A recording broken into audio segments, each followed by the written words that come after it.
Backed by popular demand, Yossi Klein Halevi is a fellow at the Shalom Hartman Institute in Jerusalem and a contributing editor to the New Republic. He's a commentator on Israeli affairs, and his op-eds appear in the New York Times, the Wall Street Journal, the Jerusalem Report, and other publications. He's author of At the Entrance to the Garden of Eden, A Jew's Search for God with Christians and Muslims in the Holy Land, and he's currently writing a book about the Israeli paratroopers who reunited Jerusalem in 1967. Please welcome Yossi Klein Halevi.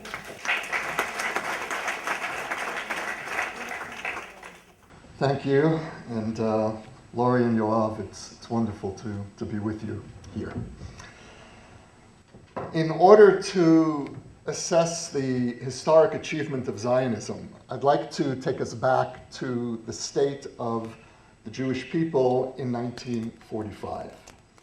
Now, these days, when I speak to a general audience, a non-Jewish audience, I try to avoid the Shoah as much as possible, because the Shoah is now being used against us in ways that I think many of you know. And for example, when President Obama spoke in Cairo and he was looking for a way of trying to explain the legitimacy of Israel and Zionism to the Muslim world, he unfortunately invoked the Shoah rather than the indigenousness of the Jewish people. So I think we need to be very careful in a more general setting to separate as much as possible the legitimacy of Israel and Zionism from the Shoah. But in our own internal conversation, I would argue that we need to deepen our understanding of our narrative, our modern narrative, and what has happened to the Jewish people in the last 70 years. And so, 1945.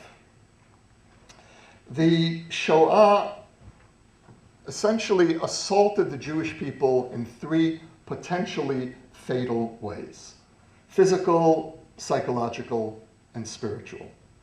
The physical assault on the Jewish people, of course, was the destruction of the heartland of the Jewish people. Jews of Eastern Europe were in the 20th century, in the early 20th century, the repository of world Jewish creativity. What was happening to Jews in the West was a situation of deep lack of self-confidence. Jews in the Soviet Union were being subjected to enforced assimilation, and the ancient Jewish communities of the Middle East were on the verge of decolonization and an experience of shattering. So the loss of the Jewish heartland in Eastern Europe was potentially fatal for the Jewish people. Second, the psychological assault. In the months and years after the Shoah, it was widespread among Jews, among certainly Jews outside of Europe, to speak disparagingly of the Jews of Europe as having gone like sheep to slaughter. Today, we have a much more sophisticated understanding of the nature of the resistance of the Jews during the war. But in the immediate aftermath of the Shoah, there was a deep sense of shame, that there had to be something wrong with this people that had allowed itself to be such perfect victims. And I would argue that there was also a deep sense of shame in the diaspora that had not been affected by the Shoah directly, specifically among American Jews who had failed to mount a credible rescue attempt, and to some extent in the Yishuv, in pre-state Jewish community here as well. I remember growing up with books in the 1960s in the United States with titles like Jews Fight Too. We needed to prove to ourselves somehow that we were worthy. And the final assault was spiritual, an assault on the God of history, which is, in some sense, the essence of the Jewish understanding of our relationship with God. This is not a hidden God. It is a God that is actively involved in the fate of the world, and certainly in the fate of the Jewish people. And the Holocaust threatened to be the most powerful and mythic event in Jewish history, which would have left its imprint on the spiritual self-understanding of the Jewish people and in our understanding of a fatally weakened God of Israel. The Zionist response, whether consciously, or in some senses consciously, in some senses not, was to reverse all three of these assaults in terms of physical destruction, the reconstitution of the Jewish people, the physical ingathering of the Jewish people. In terms of psychological insecurity, we no longer, needless to say, have to publish books with titles like Jews Fight Too. If anything, the perception in the world today is that Jews fight too well. And finally, the reclamation of the God of Israel, in the sense that the creation of Israel created a mythic counterweight to the Shoah. It's not that it delivered a spiritual knockout blow to the Shoah. It's not that Israel, in some sense, explains the Shoah.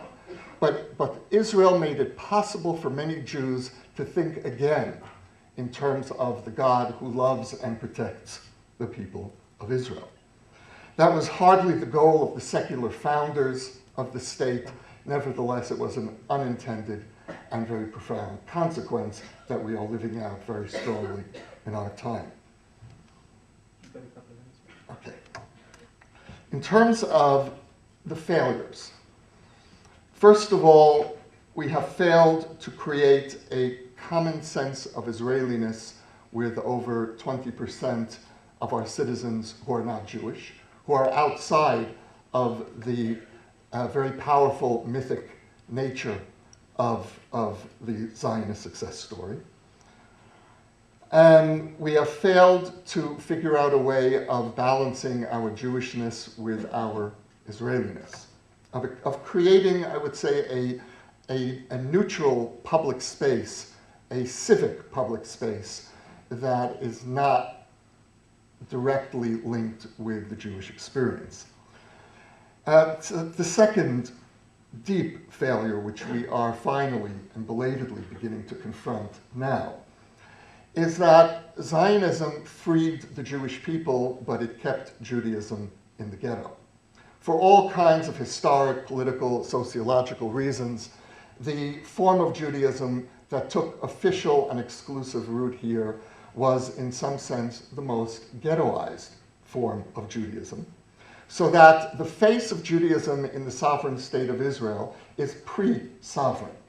And the great challenge for this generation, the great spiritual challenge, is to free Judaism from the ghetto and to begin to take responsibility for what sovereign forms of Judaism in the next phase of Jewish history might look like. And the final challenge, related to the two above that I've just laid out, is that we have two communities that are, for all practical purposes, outside of our national identity, and they happen to be the two fastest growing communities. I'm speaking of the Haredim and the Arab Israelis. These two communities must in some way be integrated into the national identity, and just to give you an idea of how difficult that is, for the Arab Israelis, the great obstacle to Israeli identity is the Jewish nature of our public space. For the ultra-Orthodox, the great obstacle is that our public space is perceived as not being Jewish enough. How we bring these two groups into Israeliness is one of the great challenges of our time.